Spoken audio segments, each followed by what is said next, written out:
Hello, and welcome to another episode of the Modern Practical Guide to a Positive Full Life Now with your host, me, your go to friend. Today, we're going to talk about decision making in general for yourself. Now, there are three other videos about decision making, and the differences is there's one about making a decision with somebody else, there's one about making a decision between your options, and that's relatively specific, but it happens a lot. And there's a decision where you just don't know where to start. This is more in general in making a decision by yourself and what are good um, techniques and best practices. So we'll start off by, and you're going to see similarities between them all. They're all a little different, but you'll see the general arching theme between them, and that's uh, keeping the bigger picture at the forefront of your mind. And I think a lot of times we worry about, oh, this one's better, which one's going to be a little better than that one, or how to make this decision, or what do I do, blah, blah. And we forget what's the main point of this decision. What are you trying to do? Are you trying to help, I don't know, XYZ get across the road? Then all that really matters is getting, you know, them across the road. Or is it about getting the most amount of people across the road? You need to figure out what the underlying, and I know something's complex, because maybe you want to do a lot of different things. So then you need to sit down and you need to do the other exercise that I've said and figure out which one's the most important. It, I know sometimes in companies or in places you want to be the most generous and you want to be the most loving. Usually they go hand in hand, but you have to have one that you value more than the other. And having that set up is going to be very beneficial. So if you haven't done that, I suggest you do that.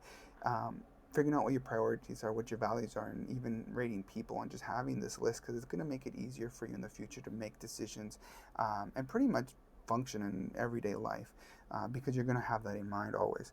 So keep the bigger picture in mind and understand what is the point of this decision. What are you trying to get to? Because if you know that, then you're going to keep coming to that. Write it down, have it in front of you so that you keep coming down to it.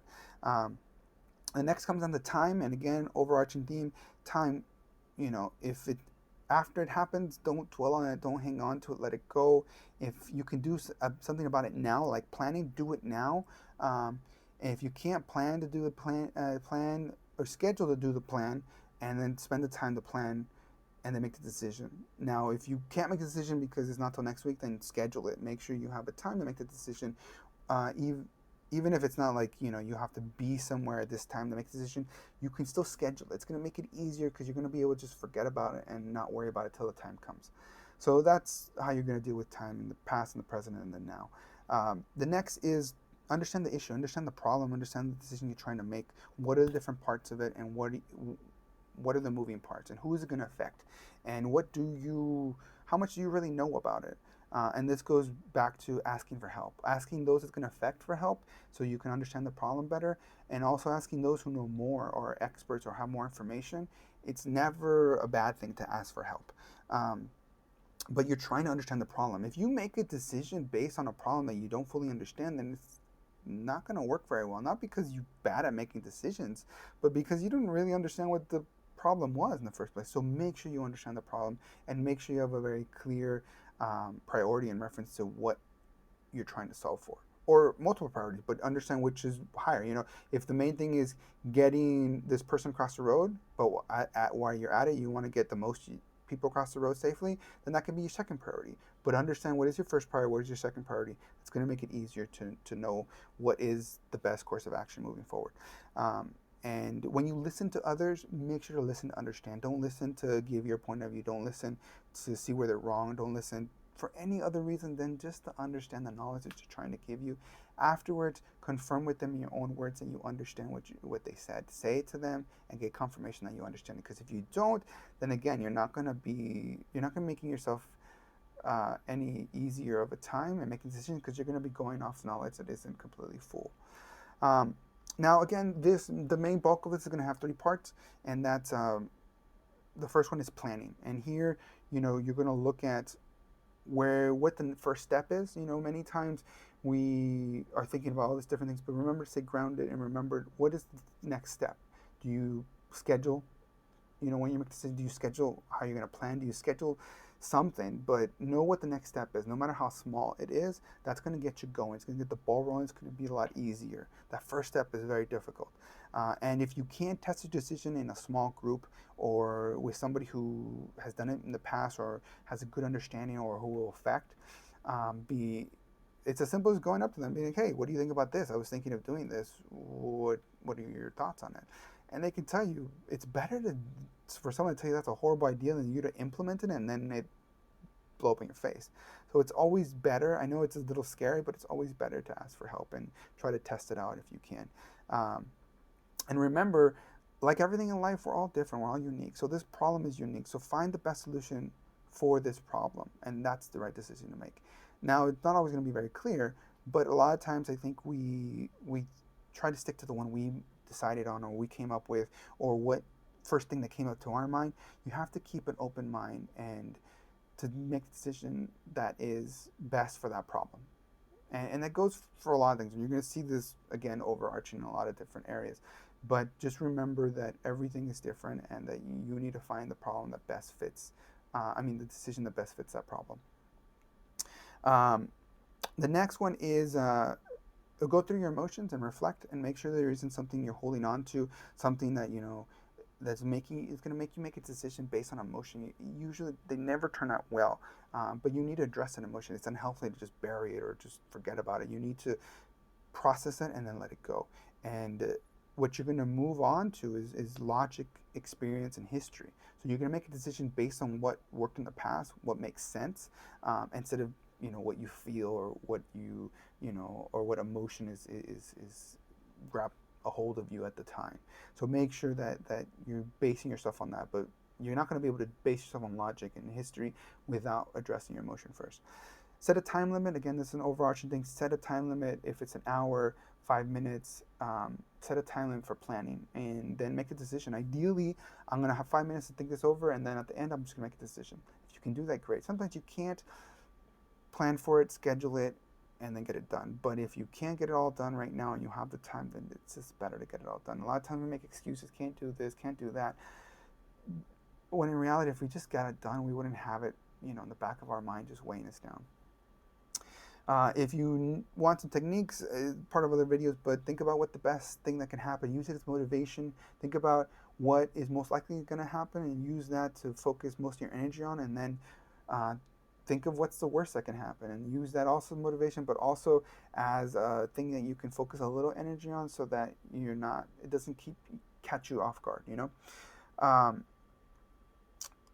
if it helps, list the pros and cons and talk to others about those pros and cons. Sometimes a pro might become a con after discussing with someone who's experienced the same thing or gone through the same decision. But again, if you don't have the time to do that, that's okay too. So do what's best for you in that scenario. And if it's going to affect someone else, that's a manager that happens, try to put yourself in those people's shoes. Try to talk to them and understand them better. And maybe that's where you invest your time, to try to understand what are the other underlying aspects that they're having to deal with day to day and how that decision is going to affect them. And then do it. That's the second step. And time's up. If you need to close your eyes for 2 minutes and then just do whatever comes to your mind the moment you open your eyes and do it. Now, if you're torn between two and you really can't do something, flip a coin. Now, when you flip a coin, if you feel bad about the decision, then do the other one. The coin is just to make you make a decision, because once you make a decision, you'll know how you feel about it, and you'll feel good or you'll feel bad, and then don't feel like you can't do the other one. That's okay. If you flip a coin and it says to do this, and you're like, I don't really like it now. Okay, do the other one. Now, if you feel good, then great, do that one. Once you make the decision, communicate clearly to those it's going to affect. Make sure that they understand what you're doing.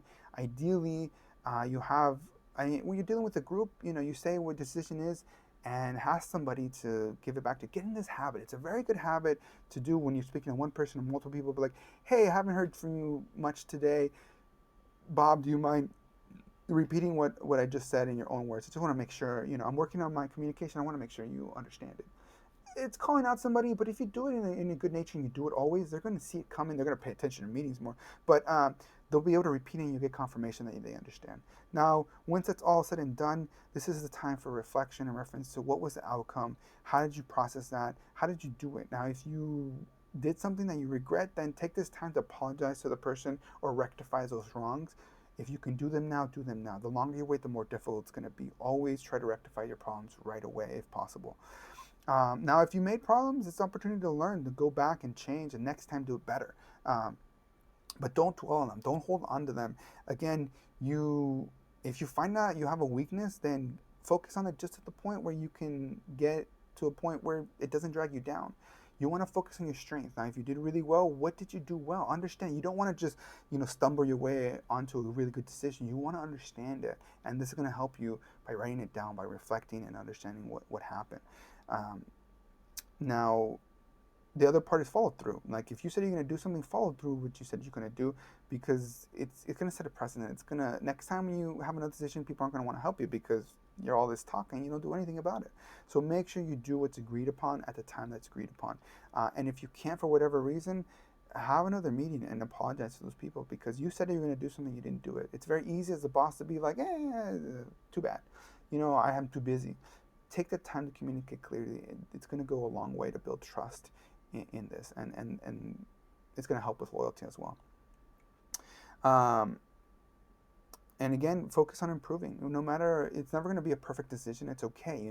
If you did 80% good enough, and that's good, and I can only hope to always be at that level. It doesn't have to be perfect, but what could you have improved? And look at that, and next time do that.